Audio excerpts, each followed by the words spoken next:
ginagaya ko lang sa kanya. Tapos pinapaulit niya sa akin ng pinapaulit kapag nagiging kimchi na hanggang sa mahuli ko na talaga si Juliana. So, yun, malaki talaga yung pasasalamat ko sa writers, sa directors, sa taga-ilaw namin, and wardrobe, lahat. Thank you so much, Kim. And then, last question po for Miss Maricel Soriano na lang po kasi marami ding nabitin pa kay Amelia kahit sobrang daming iconic or sobrang daming viral na eksena. No? Pero parang feeling ng ibang nakanood ako, I felt na medyo nabitin pa ako dun sa experience. So ano pa yung nasa 60% ng hindi namin napapanood pa yung aabangan namin po sa character niyo? May iba pa bang masasampal? Alam mo, nung una nag-worry ako dahil sabi ko, kung mauuna doon, pwede naman tayong mag-subscribe doon para mapanood na natin, di ba?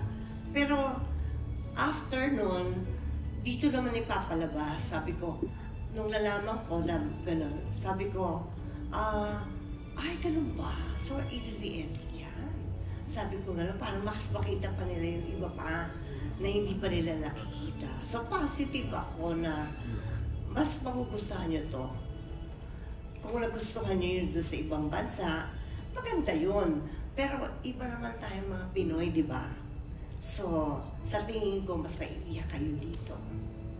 May iba pa po bang masasampal or mas iyak na or emotions? Nag-aano pa si Jimpy kung meron pang lalanding ka ng palad ni Amelia? Meron pa.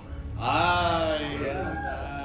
Abangan mo yan, Jimpy. Ikaw daw, Jimpy. Ay, huwag naman siya. Thank you po. Get well soon, Kim and Paolo. Thank you, Jimpy. Let's call in. Andito ba si Franz?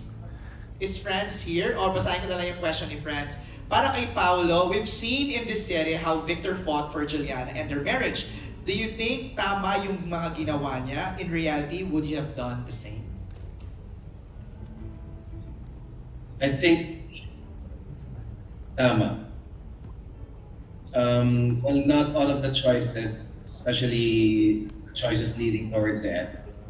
Pero ganun talaga parang nagsakripisyo ka para sa pamilya mo, nag-abroad ka, pagbalik mo, alam mo yun, kahit alam mong may problema, kahit alam mong nasaktan ka, or may nagkamali, mapapaisip ka rin kung nasa iyo nang galing yung pagkakamali, kung dahil nawala ka ng matagal, or for whatever reason. Pero hanggat kaya, ilalaban mo talaga yung pagmamahal mo sa iba, sa isang tao, lalo na kung alam mong nakikita mo yung kinabukasan mo, or nakaset yung kinabukasan mo sa kanila, nakasama sila. Alright, thanks Pao. The next question is for Kim Chu. Not romanticizing Juliana and her panlilin lang, but to those who haven't seen it yet, why should we somehow understand her and what she did? Thank you so much for that wonderful question. This is candidate number 2. Siguro, sa Prime, hindi siya masyadong na-explain kung bakit niya ginawa yung mga bagay na yun. But this time, sa teleserye version, this is the longer version. So, dito niyo mas maintindihan. Kasi kahit ako din, nung Prime, hindi ko naintindihan si Juliana. Pero habang ginagawa namin siya, naintindihan ko kung bakit niya ginawa lahat yun.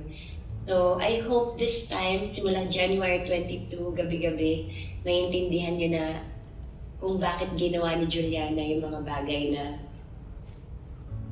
hindi niya akalaing magagawa niya. Gusto kong mag-follow up. Kim, kung nasa kabilang side of the rope ka, other end of the rope, forgive mo si Juliana? Kung ako si Victor? Yes. Mapapatawad sa mapapatawad, pero hindi mo naman mabibigay yung 100% kapatawaran. Kasi Partial. pag nalamatan na yung love, it will never be the same. Alright. Thanks, Kim. Ang next na magtatanong is Kate Adahar. Kate is here. Of Random Republica. Hi, Kate. Hi. Tayo ka, Kate. Hi, good afternoon. My first question is for Kim. Kasi, Kim, ikaw ang epitome ng sweetness, ganyan. And kanina medyo nasagot mo na yung tanong na natuwa ka ba na marami nagalit. Pero ano yung memorable feedback or comment, even from friends? Di ba natuwa? Di ba natuwa siya? Yes. Effective yung gano'n. Siguro yung pag dumaan sa kanto si Juliana, tatagasan daw nila. Anong tatagasan? Grigripuhan. Diba? Oo, gagripuhan daw. Anong gagripuhan? Sasaksakin pala. So, hindi ko na-gets. So, sobrang ba. Sabi ko, gagripuhan pala ni Joko Pero, maraming kakalbuhin nila ako. Uunatin nila yung buhok ko. Marami actually. Pero ito yung mga, yun nga sabi ko na before, ito yung mga hate comments na music to my ears. So, ibig sabihin, siya, effective, I guess. Salamat. Nainis pa kayo. More pa. Kaninong idea yung kulot ang buhok? Direct FMR. Talaga? Kasi ngayon ba, Kim, nagkukulot ka pa ng buhok? Inuunat ko na po para hindi na ako tagasan.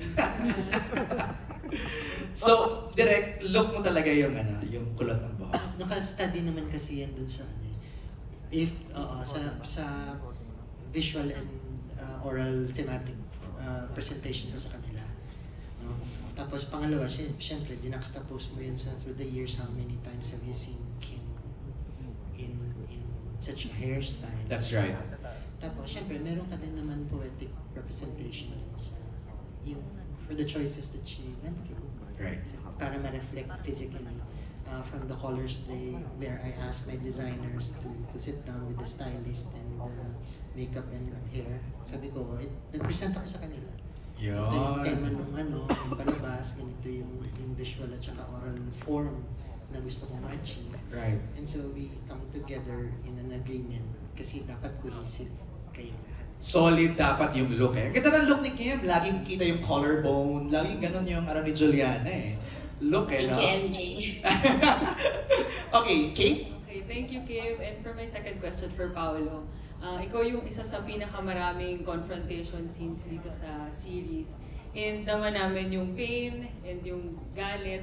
Can you take us through behind the scenes? Kung masaya pa ba kayo dun sa set or galit-galit muna? Paano ka behind the scenes? Masaya naman sa set. One thing that's nice with this group, it's always a discussion. So even before we start the scene or minsan kakarating ka na ng set, kukulitin ko na agad sila direct for my concerns and just to find out what he wants for the scene para pag ginawa namin, hindi na kami nagkahagulatan and magawa namin ng naangkop sa pareho naming vision. Pero syempre, following direct FMR scene. But there were so many. So one of the challenges were how would you attack this different? I'll give you for example this Kate, parang umiiyak ka. Siguro sa buong series, more than 10 times kang umiiyak. Paano mo iba-ibahin yun sa mga iyak mo from the start, considering yung mga situations na pinagdadaanan mo. The nice thing about, again, like what I've said, this group is they're always open for a discussion and a collaboration.